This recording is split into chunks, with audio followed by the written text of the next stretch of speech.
माई तो हार के निरे खिले बाबा घर सोहावन लागे ना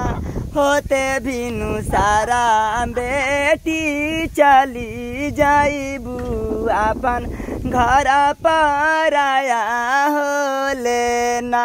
चुपी रहा निशा बेटी चुपी रहा अपन घर न बिराना होता जानी समुझैबा पापा के तानो दुलारी धिया माने नहीं ना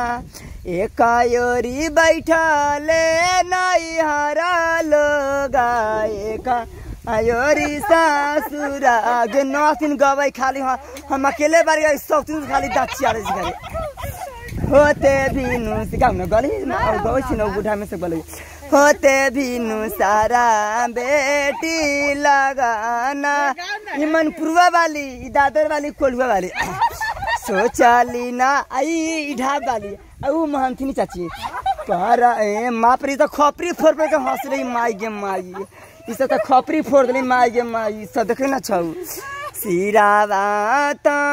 नैया माँ के ये त मार बेंग धली मुंह में कहते ना माँ खपरी पर ए बाप रे बा खरवांस मार सब हंसे सुना ल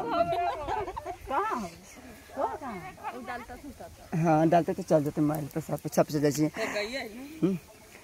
एगो बढ़िया सुना छी तनी सुन ला तनी सुन ला तनी सुन ला समाधि साले तब जाइया तनी सुन गवे छथिन भूजा ला तनी जब जाइया बाप रे बाप तनी सुन ला भूजा वाला के बहिनी खेल अच्छा ना कहे के समझी के तो कहा के समझी के बहिनी खेलार घूमे सगरो बाजार खाले 100 गोयाम जल्दी से बुढ़िया मुँह तोप के खोपरी फोड़ दिया रे जल्दी से। आप लाइक कमेंट शेयर कीजिए ठीक है। मैं सुना तब तक गुड बाय।